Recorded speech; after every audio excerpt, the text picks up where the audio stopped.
Step into the unknown with the Shadow Frequency and your host, Matt Wilson, as he takes you where the shadows hum. Welcome to the Shadow Frequency, where we dive into the eerie and unexplained. I'm Juniper, your producer, and tonight we're unraveling a chilling mystery that's haunted music fans for decades. Episode 104 takes us into the shadowy world of the Beatles and the spine-tingling rumor that Paul McCartney died in 1966, replaced by a doppelganger. Is there truth to his paranormal cover-up?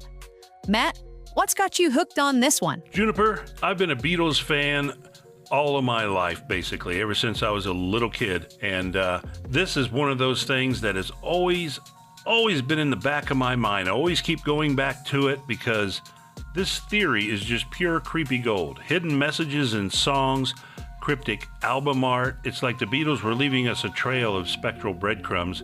Yeah, I keep flipping back and forth. Well, maybe, I don't know. But, it is very strange, and I'm ready to dig into the darkness. Love that energy, Matt. Shadow Chasers, buckle up for a wild ride into the unknown. Here's Matt Wilson with the first half of the Paul McCartney death conspiracy. In 3, 2, 1.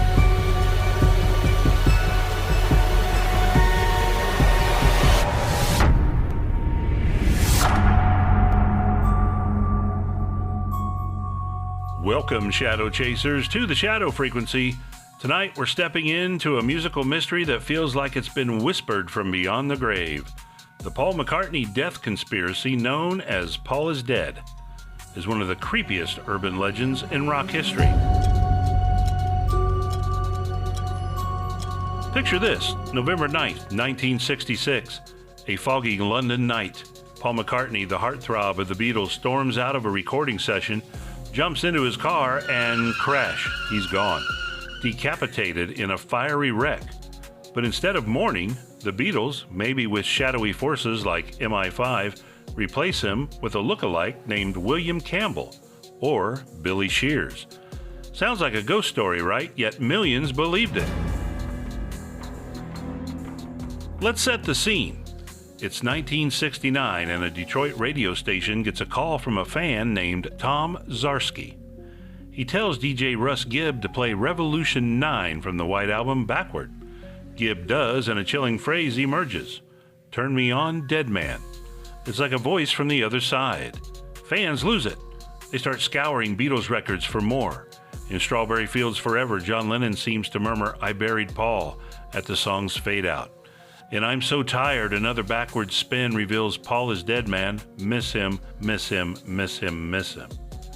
It's as if the band is confessing through spectral code. Then there's the album art. Take Abbey Road. The cover shows the Beatles crossing the street. But Paul's barefoot, out of step, holding a cigarette in his right hand. He's left-handed. Fans saw a funeral procession. Lennon in white as the heavenly figure, Starr in black as the Undertaker, Harrison in denim as the gravedigger, and Paul the corpse. The Volkswagen Beetle in the background has a license plate reading LMW 281F. Some say it means Linda McCartney weeps, or 28 if, implying Paul would have been 28 if he'd lived. But he was 27 in 1969. Spooky, right? Sgt. Pepper's Lonely Hearts Club Band is another haunt. This covers crowded scene with mourners, yellow hyacinth, shaped like Paul's left-handed bass, and Paul holding a black instrument symbolizing death. A figure points at him as if accusing the imposter. And then there's Magical Mystery Tour. Paul's dressed as a walrus, an animal tied to death in some mythologies. And some claim he's the only one with a black flower. These aren't just coincidences, Shadow Chasers. It's like the Beatles were channeling something otherworldly, leaving clues for those brave enough to see. Photos add to the chill. Post-1966, some say Paul's face looks different. His nose, ears, even his skull shape. A 2009 Wired Italia study claimed forensic analysis showed a different man after 66. Was William Campbell real? Did the Beatles retire from live shows to hide him? The band's shift to studio work and wild new looks in '67 feels like a cover-up, a way to mask a supernatural switch. Imagine the secret meetings, the late-night rituals to keep this ghost in the machine. This theory gripped the world because it feels alive, like a spirit refusing to rest. By October '69, newspapers were buzzing. ABC and NBC ran stories and fans played records backward, summoning voices from the void. It's not just a conspiracy, it's a paranormal puzzle, a musical seance that still echoes today. Juniper, are you getting goosebumps yet? This feels like we're cracking open a haunted vinyl. Matt, I'm half expecting Paul's ghost to show up in the studio. Those backward messages are straight up eerie. What's next? More shadows to chase, Juniper. You've got the mic for the break. Whoa, Shadow Chasers, are you as spooked as I am? Matt's diving deep into the Paul McCartney death conspiracy, and it's giving me chills. Are you buying this ghostly tale of a Beatles cover-up, or is it just smoke and mirrors? We want to know. Like and subscribe and follow us on YouTube, TikTok, Facebook, and all major podcast directories. And you can visit our website at shadowfrequencypodcast.com to catch every episode and leave a voicemail telling us where you're listening from. We'll feature it in an upcoming show. And check out our Shadow blog for companion articles. And if you're feeling jitterish, you can buy us a coffee to keep the spooky vibes flowing. Now it's time for the mailbag, where we share your thoughts, and let's dive in. I gotta hit this button. It's time for the Shadow Frequency mailbag. All right, here's a message from Kathy in Arkansas. Says, I love listening to the Shadow Frequency in my car. The conspiracy episodes are my favorite. Y'all make every drive feel like a paranormal adventure. Keep it up. Hey, thanks, Kathy. We're thrilled to haunt your commute. Want to join the fun? Email us at shadowpodcast@protonmail.com or hit us up on social media. Matt, what's next in this Beatles mystery?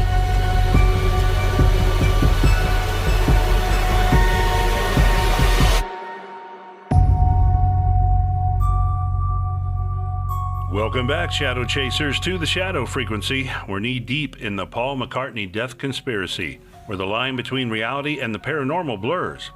Let's dive into the aftermath of this spectral saga and explore why it still haunts us. After that 1969 radio broadcast, the Paul is dead theory spread like a phantom. Fans didn't just listen, they hunted. They pored over lyrics, spun records backwards, and studied album covers like ancient grimoires. Take Magical Mystery Tour's booklet. One photo shows Paul in a military uniform with a desk sign reading, I was you. A clue he's an imposter? Or A Day in the Life, its cryptic line about a man who blew his mind out in a car and didn't notice the lights had changed. Fans tied it to the rumored November '66 crash where Paul, distracted by a meter maid, met his doom. It's like the song's a ghost whispering the truth. The paranormal vibe intensified with stories of a cover-up. Some say the Beatles held a look-alike contest, finding William Campbell, an orphan from Edinburgh, to play Paul. They trained him to mimic Paul's voice, mannerisms, even his charm, but the switch wasn't perfect. Fans noticed Paul's height seemed off in later photos. Taller, they claimed. His chin, his eyes, subtle shifts like a spirit not quite fitting its vessel. And why did the Beatles stop touring after '66? Was it to hide Campbell's flaws under studio magic, or something darker, like a pact to keep a restless spirit at bay? This wasn't just a theory. It was a cultural seance. By late '69, over 100 newspapers ran stories. Abbey Road and Sgt. Pepper climbed the charts again, as if fans were buying portals to the truth. The Beatles' silence only fueled the fire. John Lennon later called it insanity. But his cryptic lyrics didn't help. In Glass Onion, he sings, "The walrus was Paul," teasing fans who saw the walrus as a death symbol. It's like the band was toying with the other side. Now let's pause for a shadow of doubt. Some say this is all bunk. Paul himself spoke out in a 1969 Life magazine interview, laughing off the rumors. He was alive, raising a family in Scotland, and the barefoot Abbey Road photo. Just a hot day, he said. The backward messages could be audio tricks. Pareidolia, where we hear what we want. Lennon swore I Buried Paul was cranberry sauce. A studio joke. And Paul's still performing, dropping albums like Egypt Station in 2018. Hard to argue with a living legend, right? But Shadow Chasers, the doubt doesn't erase the chill. This theory thrives because it taps something primal. Our fear of loss, of secrets buried in plain sight. The Beatles were gods in '69, and gods don't die. So we crafted a ghost story, one that lingers in mockumentaries like Paul McCartney Really Is Dead, and comics like Paul is Dead. Even in 2025, X-Post buzz about Fall, the fake Paul. It's a haunting we can't shake, a frequency that still hums from the beyond. In Shadow Chasers, I'm going to leave you with this final thought. As I said at the beginning of this podcast, this is one of those stories that I flipped back and forth on, just you wonder. You can't help but wonder. But then again, you know what I mean? But I saw a video on YouTube once, several years ago, that was supposed to be a recent Paul McCartney song, and a snippet of it played backwards. And what I heard sent a chill down my spine, but I thought that can't be real. So I went, took the album myself, the CD rather, pulled the song off of it, flipped it around in an audio editing program, and sure enough, I got this.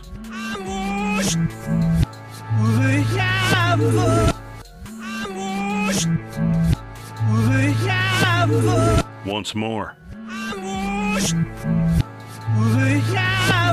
I don't know about you, but to me that sounds like I Was Willie Campbell. Is Paul McCartney just still screwing with us after all these years? Or is there something to all this? Juniper, are we dealing with a real spirit here or just a trick of the light? Matt, that last bit was a bit creepy. I didn't know you were going to throw that in there. I've never heard that before. And yeah, that's that one's got me spooked, I have to admit.